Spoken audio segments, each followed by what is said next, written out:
This is my 2001 KenSmith BSR5 MW, and it may not be the best bass to show you why I love KenSmith basses, but then again, they've only gotten better since 2001, so, this could be perfect. Reason number one, why I love KenSmith basses.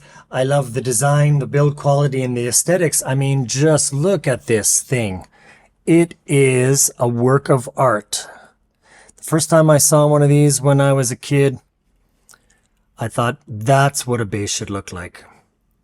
And I was playing my dad's old Fender bass, and they are beautiful classic basses. But when I saw this, I thought, man, that's what I want. I love the figured maple, love the walnut sides, and that's just the looks. Like when you hold this thing, you can feel really sturdy, solid craftsmanship combined with the beauty of handmade curves. Man, it's really amazing. You can almost justify the amount of money that you pay for it. I'm not going to describe all the woods and the hardware and the electronics and everything like that. If you want to know about that, go to KenSmith's website. They have all that information, and they're really good at answering questions too. So just go there. And another caveat, just so you know, I'm plugging this straight into my DAW. No pedals, no effects, no plugins, just volume adjustment and a final limiter to get the whole video to -14 LUFS for YouTube. And you'll notice that right now everything is just flat. So the audio that you heard until now is just flat, and I'll play with these a little bit later, but I want you to just hear the natural sound of this instrument. Last thing, you'll notice that I'm looking over here a lot. That's because that's where my notes are all written out. So yeah, please bear with me. Number two reason why I love KenSmith basses, I love the tone, of course. I love the tone that the combination of the bright maple and hard walnut gives. And it's really the thing that I like most about KenSmith basses is this really distinct piano note-like tone that has this really strong fundamental. It's not splashy like Fenders where they go plah, plah. This is like ba, ba. And Music Man basses, many basses are like that. This is really narrow. In fact, when I was looking for a 5-string bass, I looked for a bass that sounded like a piano. So think piano and listen to this.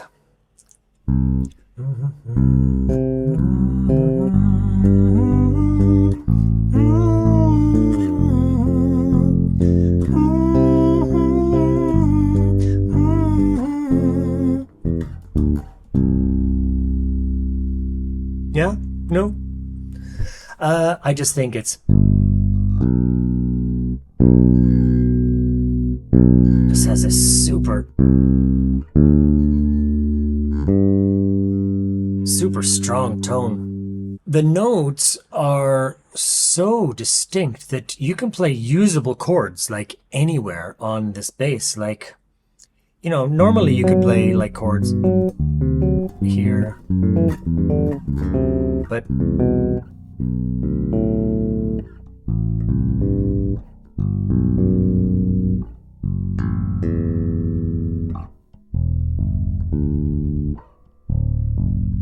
okay, that's pushing it, but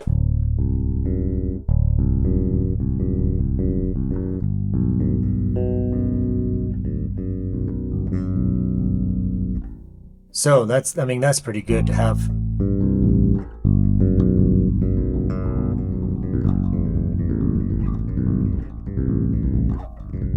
Usable chords right down at the bottom of the bass, like that is really rare. Another thing to love about KenSmith is it cuts through a mix like no other bass I know. No matter how much instrumentation there is, you can always hear it.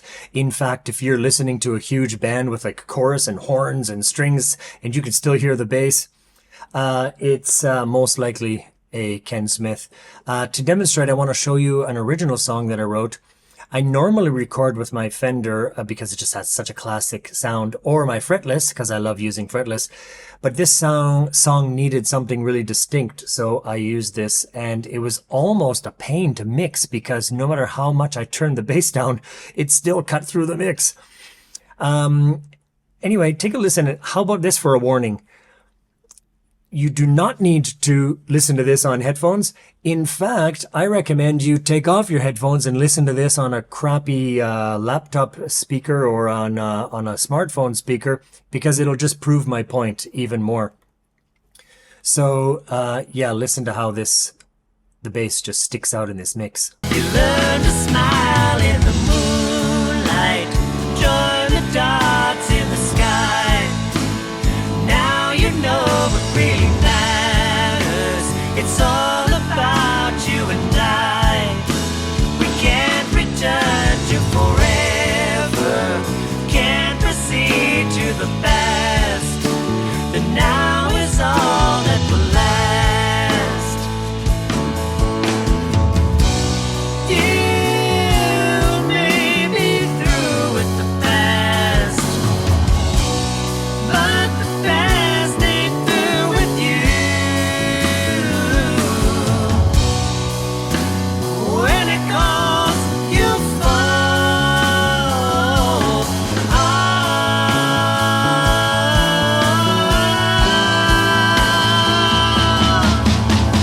Wow, right? I mean, I'm a little proud of that bass line, but with all that instrumentation, it still stands out. By the way, please check out the whole song and my other videos. I make some videos about Japan too.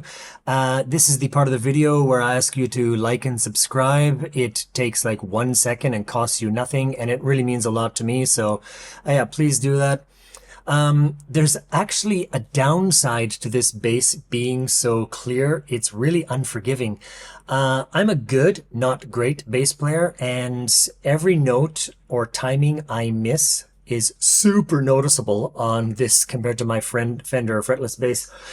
It really let me know how much work I have to do on my timing after I got this bass. I was playing in this funk band and we were playing like the meters and stuff, and I sounded nice on the Fender, and when I got this I was like, oh my god. And the reason is because if you imagine that the beat is here, a Fender has a splashy note that kind of can cover sort of a wider range. So if you're a little bit early or a little bit late, it's a little bit forgiving. But this bass has a tone that's like this. So if you hit just a bit before the beat or after the beat, you can really hear it. And I'm going to try to, show you what I mean by that. Right now, I'm going to play my Fender, and then I'm going to play this. So you already notice how kind of splashy this, it's just like a,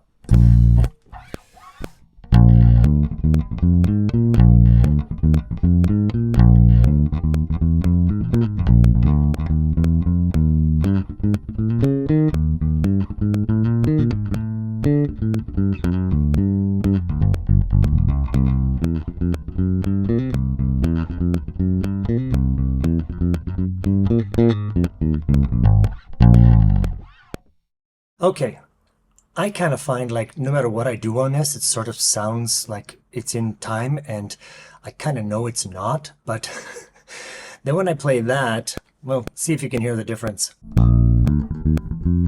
By the way, I know it's...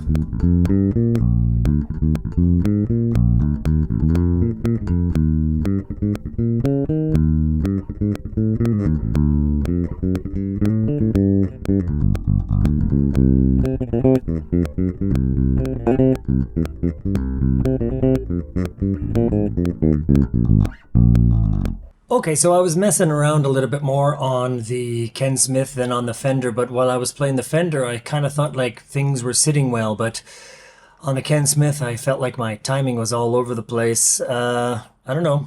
I don't know what you think. Let me know. Maybe you think that both really sucked. It's okay, I can take it. Okay, I told you what the second most important thing to me was in buying a 5-string bass. So what is the first thing I was looking for when buying a good 5-string? every 5-string player should know what I'm about to say right now. And it's the thing that I love most about KenSmith basses.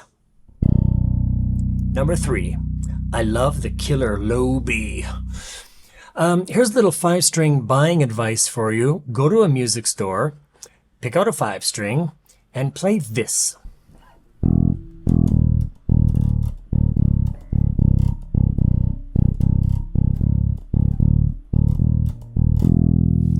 If you can't hear each distinct note when you play that, then put it back.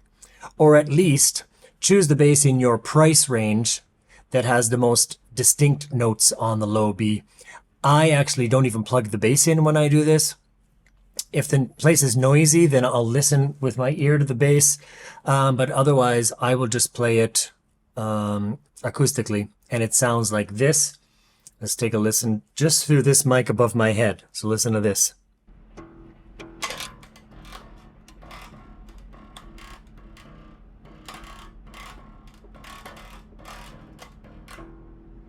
Yeah, I don't know if you know how rare that is, but yeah, that is incredible. Okay, so yeah, among similar scale basses, KenSmith has the tightest, clearest, punchiest B string, period. Another thing I love about the B string is the tension. It's not too floppy, so it's actually playable. You know, you could play something like this, like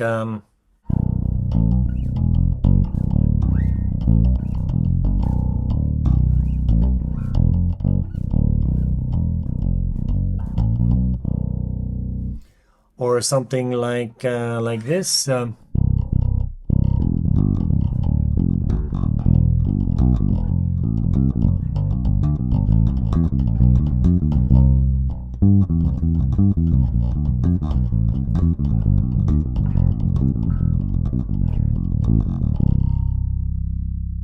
Another thing I love about the low B is that it's distinct through the whole range of the bass. And there's not a huge difference between the strings. Like, we all know that this G and this G, oh, sorry, this G and this G sound different. This D and this D sound different. This A sound different. On a 5-string bass, usually this E and this E sound really different. But on this, they don't sound any more different than the other strings do, like this difference. And so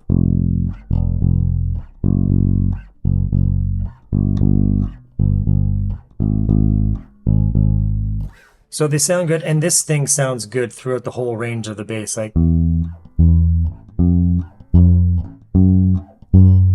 I won't keep going. Number 4 reason why I love KenSmith basses. I love the neck. The necks on KenSmith basses are thin. That makes them super comfortable to play for people with any size hand, because the thinner the bass is, the better you can reach around. The thicker it is, the harder it is. And here, let me just demonstrate something. It's my version of Come Together.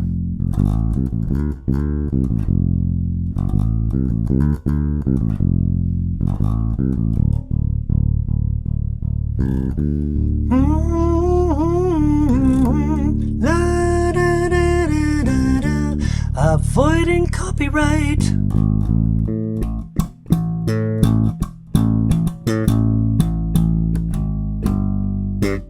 Okay, so I'm not a slapper and popper here, obviously, but you can see that super easy, mute the strings while I'm playing this whole thing.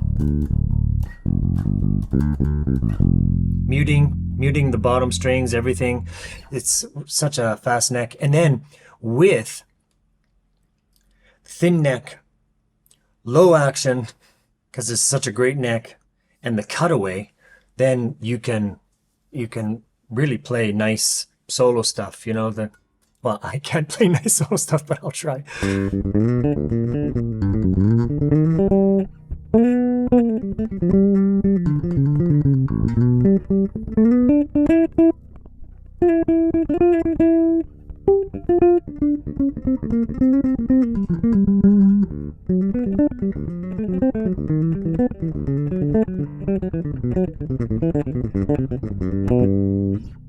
So yeah, just super fast and really good.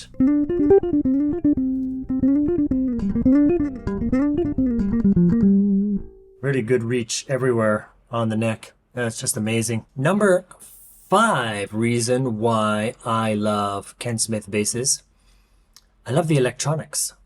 The electronics on KenSmith basses are almost too sensitive. Right now everything's flat, like I showed you before, but I need to get my headphones on here. If I just like touch this.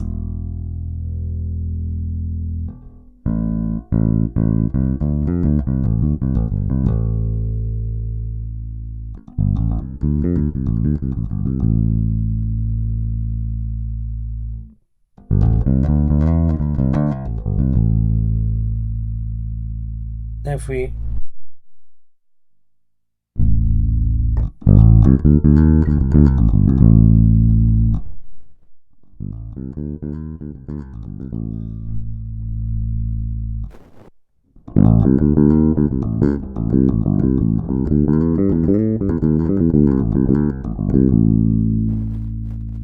just oh, that's nice.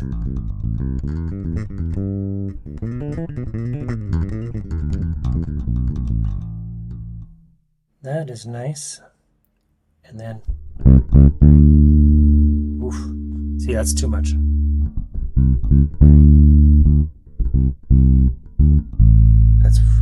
That's all the way up. So, you know, just a little bit of bass.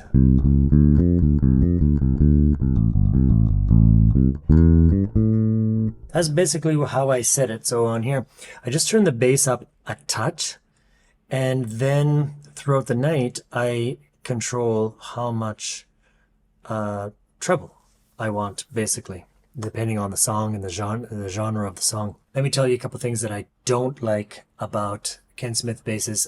I'm not a fan of this 18 millimeter string width. If you only have one bass, that's great, and because it's you don't have to switch. But I'm switching between 19 millimeter, 18 millimeter. When I play that, then it seems like too wide, and it's really difficult to switch strings.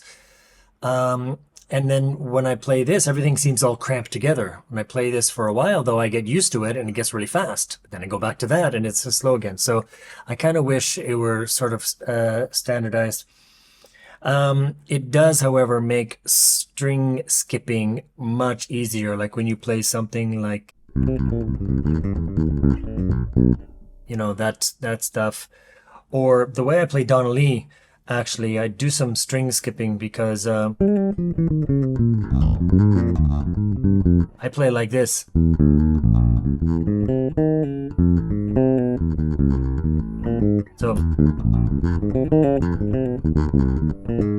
So I tend to miss some of those notes, but it's much easier on this than it is on Fender or my fretless. And actually, now that I'm playing I played fretless so much recently. Now that I'm playing on a fretted bass, I realize how kind of difficult it is in a way because there's so much fret noise all over the place. That's what Jocko said, you know. Took him years to make the bass not make noise. Another thing about this is you can't really play hard with this bass, and I think that's one reason why my timing is off on this. This bass is so sensitive, and the sound just sort of, it kind of plays itself. The sound comes out so naturally that when you start digging in, and I don't know, it kind of doesn't kind of work. But tell me what you think. I'm really curious. So something like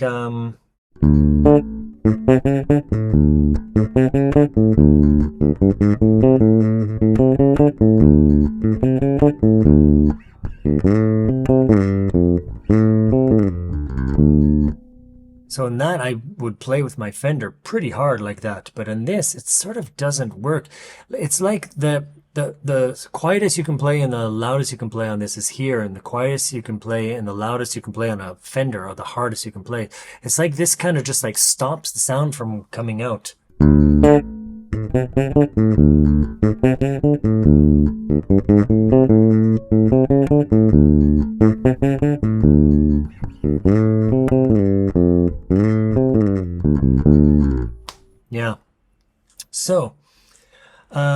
This bass probably should play.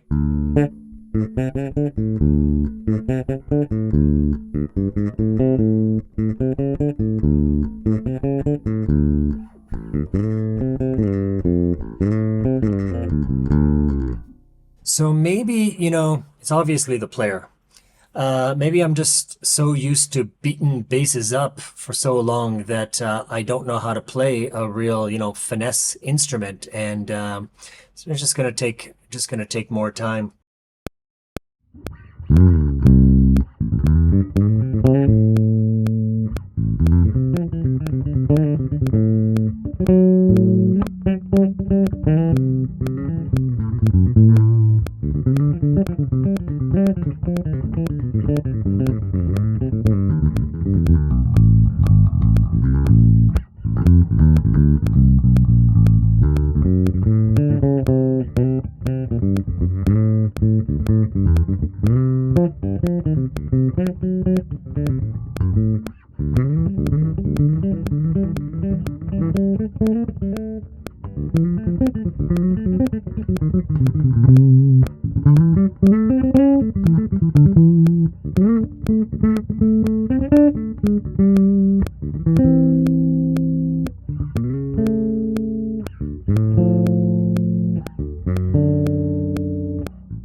The autumn leaves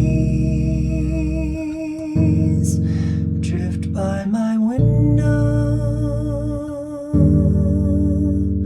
The autumn leaves of red and gold. I hear your lips,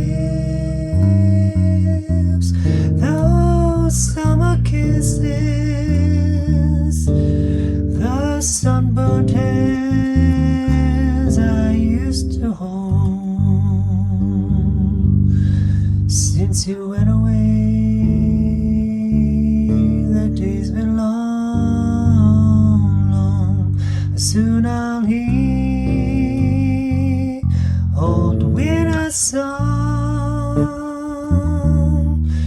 Though I miss you most of all, my darling, when autumn leaves start to fall.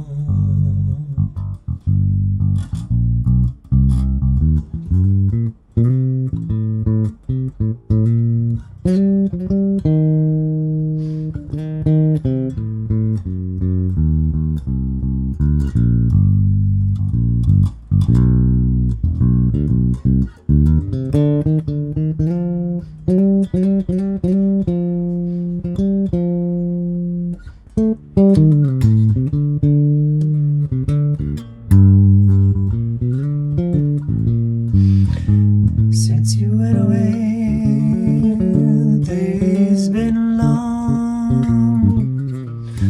Soon I'll hear old winter song. Though I miss you most of all, my darling, when autumn leaves, when autumn leaves, autumn leaves start to fall.